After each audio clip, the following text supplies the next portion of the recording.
raconter ce soir, tout ce que je vais te citer, c'est des choses qui sont dans la Bible. Hein. Toutes les Bibles, c'est les mêmes.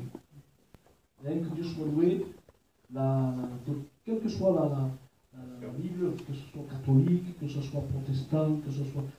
Dès le moment que c'est la Bible, c'est la parole de Dieu. Amen. Et toutes les versions que vous prenez, c'est ces mêmes choses, c'est ces mêmes mots qui vont être dits. Hein, que Dieu soit loué. Donc, ce que je vais te dire, c'est des choses qui sont écrites dans la Bible. Hein, que Dieu soit loué. On va lire ce verset, c'est dans Ésaïe 66. Juste le premier verset. Ésaïe 66. Il dit comme ça. C'est Dieu qui parle. Quand Dieu parle, qui peut contester contre Dieu? Quand lui prend une décision, quand Dieu a pris une décision, qui peut se révolter contre Dieu? Hein? Et lui, il a dit, le ciel est mon trône, et la terre est mon marchepied. Amen. On le reprend ensemble. Hein?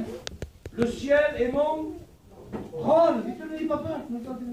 Le ciel est mon trône, dit Dieu. Et la terre est mon marchepied. À travers ce verset, et on va essayer de développer, on voit la grandeur, la puissance, la beauté de Dieu.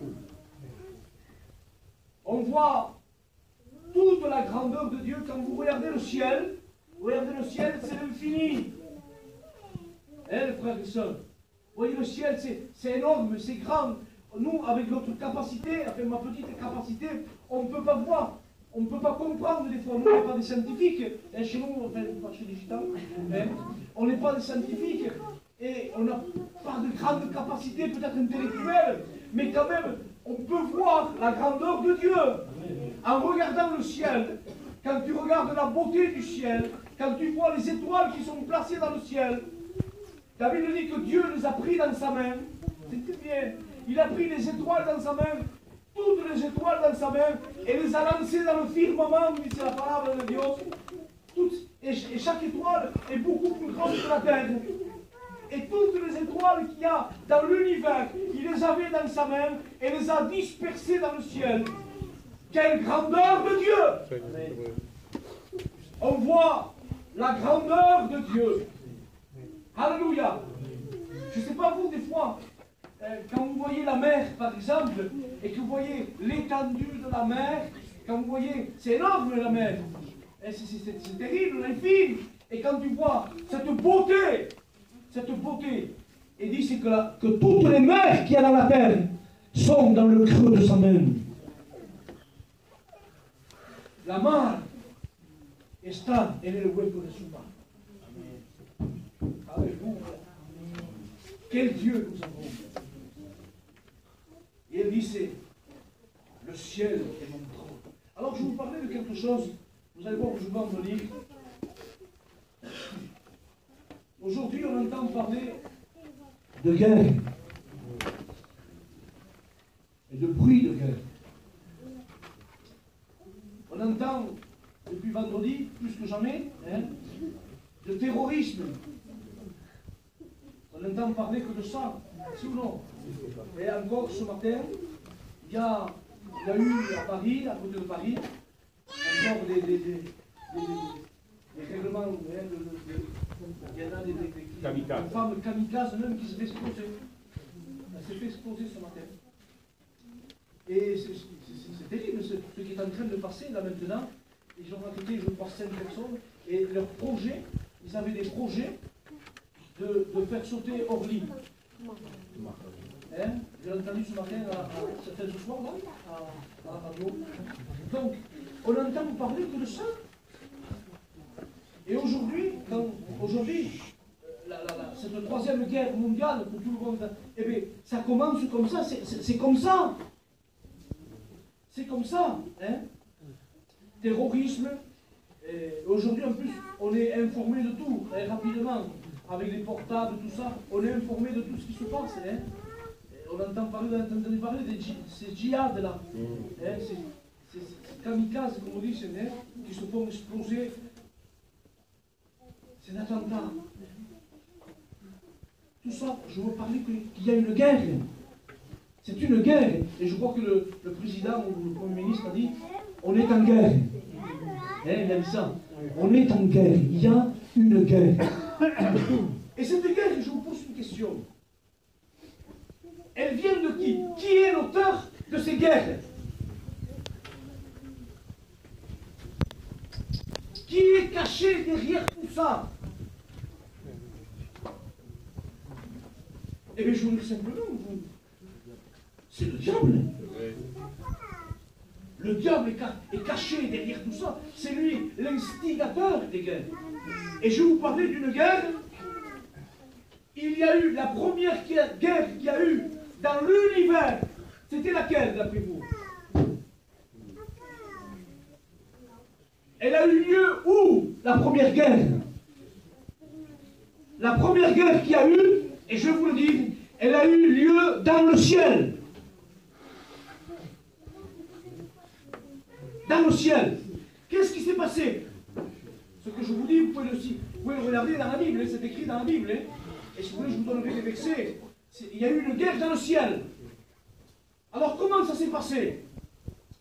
Il y avait un ange, un chérubin protecteur, dit la Bible, qui était revêtu de perles précieuses, qui était beau, dit la Bible. Au astre, l'appelle la Bible. Il était beau. Et un jour est né dans son cœur qu'il a voulu être à l'égal de Dieu. Il a voulu être au-dessus de Dieu. Alors qu'il était simplement qu'une créature, parce que l'ange a été créé par Dieu. Vous trouvez dans l'Apocalypse que dans le nombre des anges, il y a, écoutez bien, on ne peut pas calculer, il y a des myriades, ça veut dire des milliards d'anges. Il y a les anges, il y a les séraphins, il y a les chérubins, il y a toutes sortes d'anges. C'est rempli, on ne peut pas déchiffrer même. Quand il est parlé de myriades, c'est incalculable. Alors ce chérubin-là, qui s'appelait Lucifer, s'est révolté contre Dieu. Et regardez, c'est pourquoi je dis ce nombre voilà, de myriades. Parce que la Bible va dire que cet ange-là, on va dire, ce Lucifer-là, il a trompé, écoutez bien, un tiers des anges dans le ciel. Un tiers, ça veut dire, un tiers c'est 33% à peu près. De tous ces milliards et des milliards et des myriades d'anges incalculables, il a détourné d'anges, ces anges-là qui étaient des anges, il les a détournés et il les a transformés en des démons. Terrible, non? C'était des anges au départ. 33% sur des myriades et des myriades, je vous promets que ça fait un paquet, ça fait des myriades et des myriades aussi. Il les a sortis d'anges. Et il les a révoltés contre lui. On continue. Alors dans le ciel, il y a eu un combat.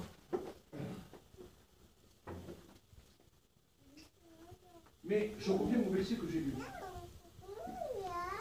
Le diable a voulu prendre l'autorité de Dieu. Il a voulu la prendre.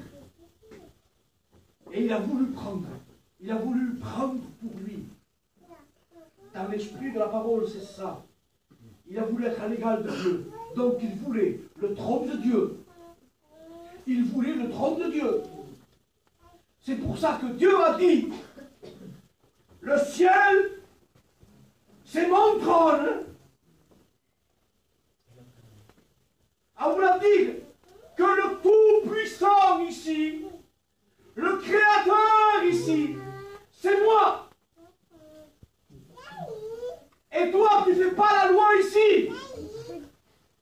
Et lui, c'est que la parole de Dieu va ici, que Dieu a pris cet ange-là et ces démons qui étaient devenus des démons, il les a jetés Il dit, c'est la Bible, précipité sur la terre.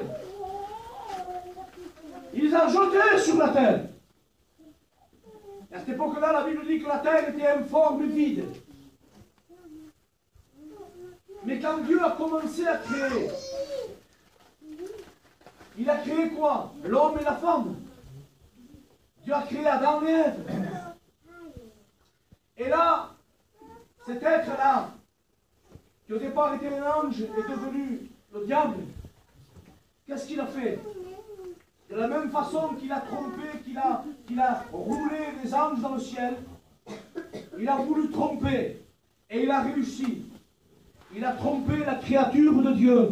Il a trompé Adam et Ève. Il les a trompés. Il les a séduits. Il a proposé des choses. Il a proposé quelque chose qui était bon à voir. Il a proposé, la femme, la Bible va dire que la femme a regardé ce fruit et le trouvait beau. Et dit c'est bon à manger. Il vient avec la séduction du péché. Le diable vient avec la séduction du péché pour tromper. C'est un trompeur, c'est un rouleur, c'est un menteur. Et bien sûr, nous savons qu'Adam et Ève sont tombés. Vous savez pourquoi? Parce que le diable est en guerre contre Dieu. Le diable a déclaré la guerre à Dieu. Et il est contre tout ce qui est à Dieu.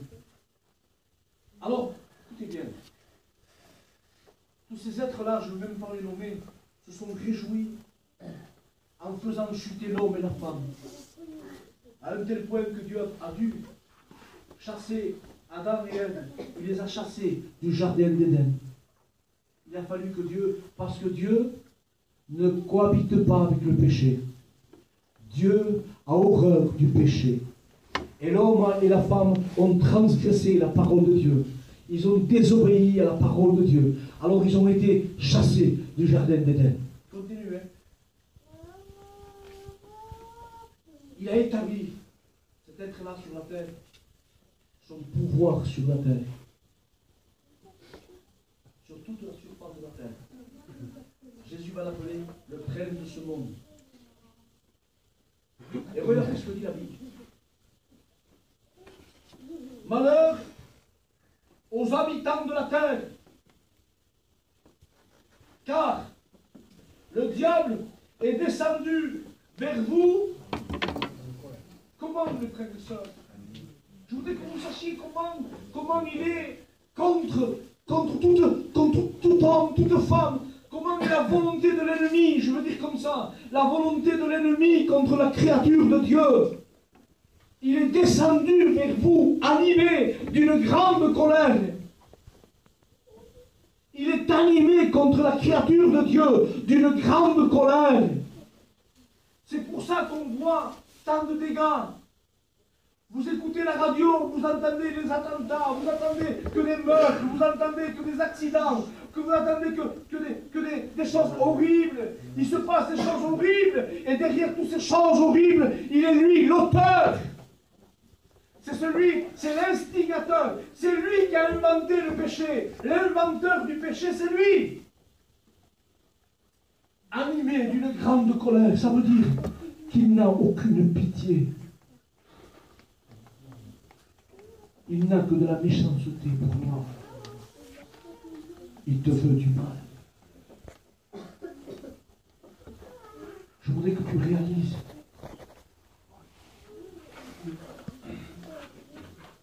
Dieu a donné à l'homme et à la femme une volonté. C'est l'image que j'avais tout à l'heure. Tu as une volonté de dire oui ou non au péché. Tu as une volonté dans un but pour choisir. Tu dois choisir ou le bien ou le mal. Alors voilà l'image que j'avais. On dirait que l'homme est dans un champ.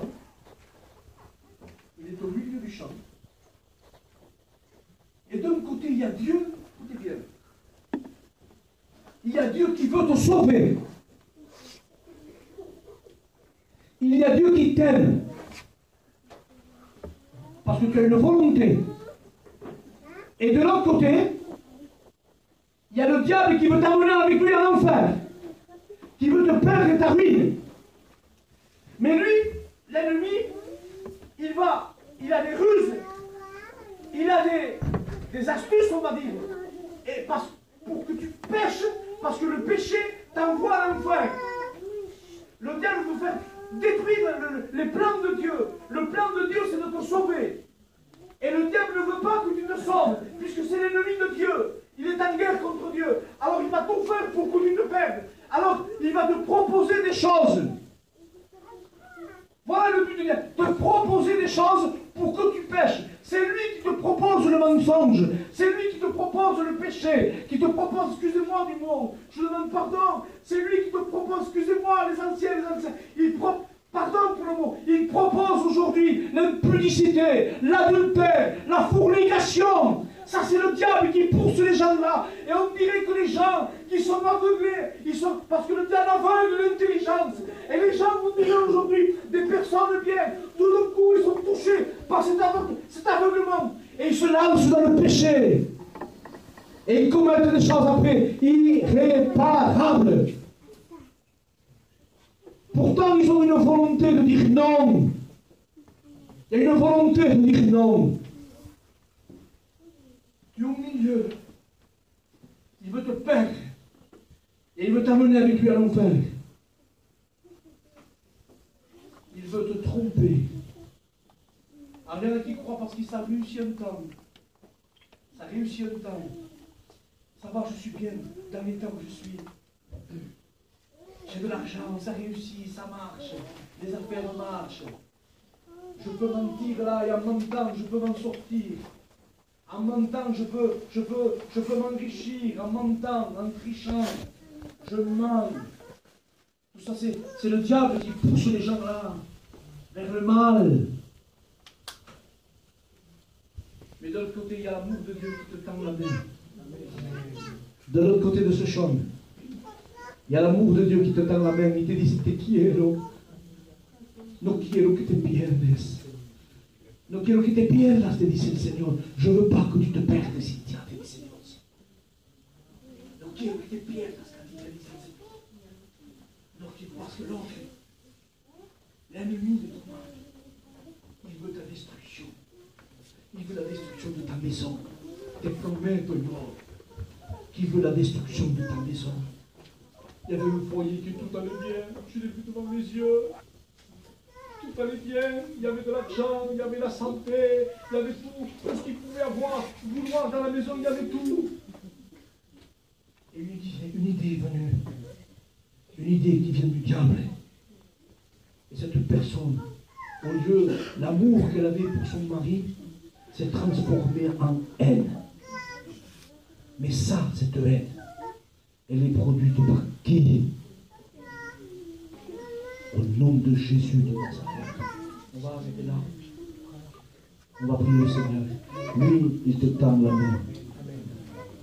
Il te tient de sous main. Le Seigneur te tend sa main. Est-ce que tu veux prendre la main du Seigneur? Alléluia. On va baisser nos têtes.